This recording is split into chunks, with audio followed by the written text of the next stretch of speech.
लेकिन ये संविधान से नहीं चलेंगे, ये शरिया से चलेंगे। इन्होंने कहा कि हम इसको सजा देंगे, इन्होंने उसके ऊपर 10 या 16 गोलियां दांग दी। यही तो देश की विडंबना है। 80% हिंदू होने के बाद में आज वो दया का पात्र बना हुआ है। ये क्या है? इस देश में चल क्या रहा है?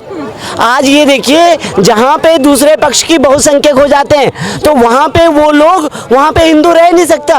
मैडम, जब हमें बांटा जाता है ना, तब हमसे जातियाँ पूछी जाती है, और जब हमें काटा जाता है तब हमसे धर्म पूछा जाता है। क्या मुझे ये बताइए, क्या मुस्लिम बहुल इलाके से हिंदू अपनी शोभा यात्रा को नहीं लेके जा सकते?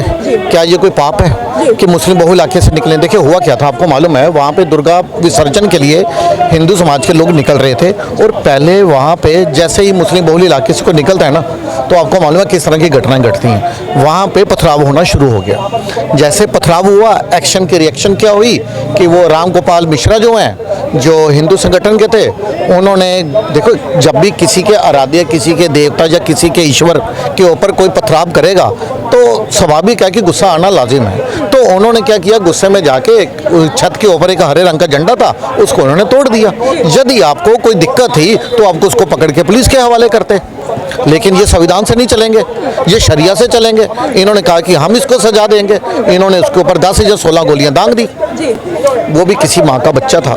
यदि उसको आपको लग रहा था कि उसने कुछ गलत किया तो आप पुलिस के हवाले। और आग में घी डालने का काम किया अखिलेश यादव के ट्वीट ने। अखिलेश यादव ने तुरंत उसके बाद ट्वीट करके सिर्फ एक पक्ष का दिखाते हुए कि एक हिंदू युवा जो है वो हरे झंडे को तोड़ रहा है, और कुछ नहीं दिखाया, सिर्फ उन्होंने इतना। लेकिन उसके पहले जो मूर्ति को खंडित किया गया उसके विषय में कुछ नहीं किया। पे गाना चल रहा था, पाकिस्तान को करेंगे नेस्ता नबूद। तो इससे इनको यहाँ पे बैठे जो मुस्लिम बहन, जो हम कहते हैं हिंदू मुस्लिम भाई भाई, इनको क्या मिर्ची लग रही है? यदि पाकिस्तान के अगेंस्ट में कोई डीजे पे गाना चल रहा है तो इनको किस बात की मिर्ची लग रही है? ये तो भारत में अपना भाईचारे की बोलते हैं ना, हम भाईचारे से रह रहे हैं यहाँ पे, ये पाकिस्तान के सिटीजन तो नहीं है ना। तो इनको इस बात पे मिर्ची लगी, इन्होंने पथराव किया मूर्ति पे, मूर्ति खंडित हुई। मूर्ति खंडित होने के बाद एक युवा को गुस्सा आया। उपचुनाव आने वाले हैं यूपी में, उससे भी इस घटना को देखा जा रहा है कि रीज़न क्या है कि योगी महाराज जो है ये वहाँ पे लॉ एंड ऑर्डर के ऊपर ही जनता उनको पसंद कर रही है कि उन्होंने वहाँ का लॉ एंड ऑर्डर बहुत अच्छा किया। तो ये चाहते थे इड्डी ठगबंधन वाले कि इनके इनका जो ठोस पॉइंट है लॉ एंड ऑर्डर, उसी पे किसी तरह से ठोस पहुँचाई जाए, उस पर ठेस पहुँचाई जाए। हो सकता है कि इन्होंने इस वजह से भी वहाँ पे देखिए पत्थर, असला, ये सब कुछ इनके घर में ऑलरेडी कैसे। मस्जिद में अचानक पत्थर कहाँ से आ जाते हैं, तलवारें कहाँ से आती हैं, सैकड़ों कांच की बोतलें कहाँ से आ जाती हैं? वो देखिए, ये जो सब कुछ है प्री प्लान्ड है। हालांकि वहाँ पे लॉ एंड ऑर्डर की जो सिचुएशन है जिससे जनता बार बार योगी जी को वोट दे रही है, इन्होंने उपचुनाव, देखो वहाँ पे अखिलेश यादव या मुलायम सिंह यादव, इन्होंने किसकी राजनीति की? माय मीन्स मुस्लिम और यादव वोटर। और मायावती जो थी वो उस समय पे क्या बोलती थी, जब वोट लेने जाते थे तो उस समय ये नारा दिया जाता था, चढ़गुंडन की छाती पे मोहर लगेगी हाथी पे। मतलब कहने का कि मायावती भी उस समय उनको मालूम था कि ये गुंडा राज चल रहा है मुलायम सिंह का, उसके ऊपर वोट मिलेंगे, तभी ये नारा दिया गया था, चढ़गुंडन की छाती पे मोहर लगेगी हाथी पे। और खुद मायावती जो है वो किस तरह की राजनीति करती थी? तिलक तराजू और तलवार, इनको मारो जूते चार। और ये बीजेपी है जिसने ये वाला नारा दिया, सबका साथ, सबका विकास, सबका विश्वास, सबका प्रयास। इससे इनको मिर्ची लगी कि जो मुस्लिम महिलाएं हैं वो भी अपने आप को सुरक्षित महसूस कर रही है योगी राज में। पर एक पक्ष की तरफ से क्यों होता है? देखिए, कभी भी आपने ये नोट करा होगा कि दूसरे पक्ष का अगर त्योहार होता है तो बड़ी शांति से होता है, कोई पथराव नहीं होता, ना कुछ होता, शांति से हो रहा था। पर जब हमारी बारी आती है तब पथराव शुरू हो जाता है। तो ये बहुत एक विषय सोचने का विषय हो गया कि आम पब्लिक में, और ये कौन पैदा कर रहा है इस तरह की भावनाएं पैदा कर रहे हैं। ये देखिए मुल्ला मौलवी, आपने देखा होगा महाराष्ट्र में मुल्ला मौलवी खुले बोल रहे हैं कि एक पक्ष जो है ये एक जाति, पर हिंदुओं को भी तो जागना चाहिए। जैसे उन्होंने हरियाणा में करके दिखाया वैसे ही महाराष्ट्र में करके दिखाएं।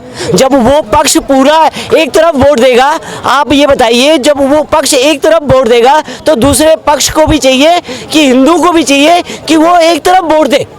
भाई जो आपकी बात तो समझ रही हूँ, पर बात ये आ रही है, इसमें कहा जा रहा है कि जो यात्रा हुई थी, जो पथराव हुआ, इसमें शुरुआत हिंदुओं की तरफ से की गई है। आप ये बताइए, जो रूट होगा आपका, जिस रूट पे जाना होगा उस रूट पे जाना चाहिए कि नहीं जाना चाहिए। अगर बोला जाए, अब कभी आप ये बताइए, कभी ऐसा हुआ है कि यहाँ पे हिंदू, ये बहुसंख्यक हिंदुओं के हैं और यहाँ से ताजिया नहीं निकल सकती, ईद नहीं जा सकती, ईद का जुलूस नहीं जा सकता, ऐसा कभी नहीं हुआ। हिंदू हमेशा सहनशील है ना, वो हमेशा प्यार और दया और इस तरह का प्रतीक माना जाता है। हिंदुओं ने कभी किसी के हिंदुओं पर तेज गोलियां चला दी जाती हैं, नाखून छील दिए जाते हैं, तलवारों से वार कर दिए जाते हैं, सिर फाड़ दिया जाता है। तो यही तो देश की विडंबना है। 80% हिंदू होने के बाद में आज वो दया का पात्र बना हुआ है। ये क्या है, इस देश में चल क्या रहा है? आज ये देखिए, जहाँ पे दूसरे पक्ष की बहुसंख्यक हो जाते हैं तो वहाँ पे वो लोग, वहाँ पे हिंदू रह नहीं सकता। तो ये देश की विडंबना है। ये देश की सरकारों के ऊपर भी सवाल जवाब पैदा करते हैं। ये देश की जो कानून व्यवस्था है उस पर भी सवाल पैदा होता है कि क्या हो रहा है इस देश में। क्या मतलब एक पक्ष के लिए कानून व्यवस्था है, दूसरे पक्ष के लिए कानून व्यवस्था। पार्टी तो कह रही है कि साफ तरीके से दिख रहा है उस वीडियो में कि भड़काने का काम कर रहे हैं, मुसलमानों को भड़काया गया है, इसलिए ऐसा हाल हुआ है। समाजवादी पार्टी का काम है गुंडा राज फैलाना। आप ये देखिए, वो एक ही पक्ष, टोपी वालों का पक्ष लेते हैं खाली। उनको तो वोट बैंक चाहिए ना अपना, हिंदुओं को तो वोट बैंक मानते ही नहीं है और हिंदू ही बेवकूफ बन करके उनको वोट डाल देता है। हिंदुओं को भी तो चाहिए। है कौन ये यादव? कौन है? हिंदू हैं, पर हिंदू के लिए कुछ करा उन्होंने आज तक? हिंदू के खिलाफ बोलने के सिवा कुछ करा? आजम खां को पाला उन्होंने। कौन कौन थे माफिया थे, सब पालने वाले कौन थे? समाजवादी पालने वाली थी। हिंदुओं पे गोली चलाने वाले कौन थे? मुलायम सिंह यादव थे। हैं, आपके गढ़वाल की, उत्तराखंड का वो राज्य की मांग कर रहे थे, वो मुजफ्फरनगर में दंगा करवाया किसने? समाजवादी पार्टी ने। उत्तराखंड के लोगों पे गोली चलाने वाले कौन थे? मुलायम सिंह यादव थे। ये समाजवादी पार्टी के लोग थे। तो कुल मिलाकर के समाजवादी पार्टी का एम और वाई फैक्टर की बात कर रहे हैं। बिल्कुल। वो कैसे देख रहे हैं बहराइच में जो हुआ है, लेकिन अब बात आ रही है कि शुरुआत देखिए हिंदू की तरफ से थी, भड़काया हिंदुओं ने था, इसलिए ये हाल हुआ है। हर हाल आप हिंदुओं के ऊपर बातें करते हो। योगी जी ने कहा था ना, बटोगे तो कटोगे।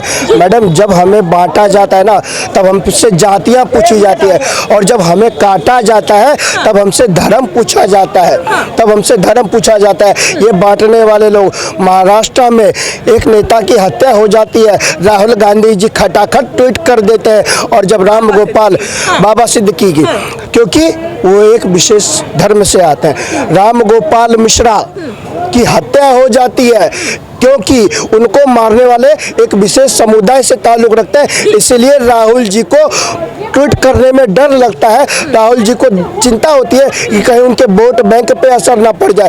राहुल गांधी जी वोट बैंक की राजनीति कौन करता है? अखिलेश यादव जी वोट बैंक की राजनीति कौन करता है? उत्तर प्रदेश की जनता ने ये देख लिया है। 2024 के लोकसभा चुनाव के बाद 37 सीटें समाजवादी पार्टी जीतती है। उत्तर प्रदेश की जनता एक आपको मौका देने का काम करती है, लेकिन आपके नेता आगे आते हैं, बढ़ चढ़ कर दलित बच्चियों के साथ बलात्कार करने का काम करते हैं, दलितों के घर उजाड़ने का काम करते हैं, शोषितों के ऊपर प्रहार करने का काम करते हैं, हिंदुओं के ऊपर प्रहार करने का काम करते हैं। चाहे जितनी भी, चाहे दुर्गा पूजा हो, रामनवमी पूजा हो, हर त्योहार पे आपके पार्टी के माध्यम से किस तरह की खबरें आती है, उत्तर प्रदेश की जनता ने देखा है। तो हम हर जगह की सुनते हैं, चाहे कहीं भी अभी तक कोई भी यात्रा निकली हो, कभी ना कभी उससे पथराव जरूर होता है, तलवारबाजी होती है। तो क्या लग रहा है हिंदुओं को अब जो वो है यात्रा निकाली बंद कर देनी चाहिए? मैडम, मैं हिंदू हूँ, मैं अपनी पूजा में अपने आराध्य को नहीं पूजूंगा तो किसे पूजूंगा?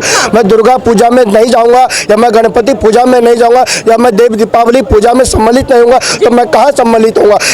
मैं हिंदू होने के नाते किसी दूसरे के पूजा पाठ में कभी पत्थर नहीं चलाने का काम करता, लेकिन हमारे पूजा पाठ में ही पत्थर चलाने का काम क्यों होता है? हमारे ही युवाओं को जलाने का काम क्यों होता है? हमारे ही युवाओं को काटने का काम क्यों होता है? जातियाँ देखकर नहीं मैडम, धर्म देखकर ये आपको सोचना पड़ेगा। इस पर आपको सवाल उनसे पूछना पड़ेगा जो जातियों में विशेष करके बांटने का काम करते हैं। पहले धर्म में बांटा, अब जातियों में बांटने का काम करते हैं। उत्तर प्रदेश में एक कानून का रास्ता, देश और विदेश में डंका बजता था। विदेशी धरती पर उत्तर प्रदेश की कानून का एक नाम लिया जाता था। दूसरे राज्य की सरकारें कानून, उत्तर प्रदेश की कानून मॉडल की हमेशा तारीफ करने का काम करती थी। उस कानून मॉडल पर धब्बा लगाने का काम किसने किया? प्रदेश की जनता जानती है। उत्तर प्रदेश में आपके नेता बलात्कार करते हैं, उसको छुपाने के लिए आपको ऐसे षड्यंत्र रचने पड़ते हैं। अरे साहब, अखिलेश यादव जी, राजनीति के चक्कर में कब तक बांटोगे?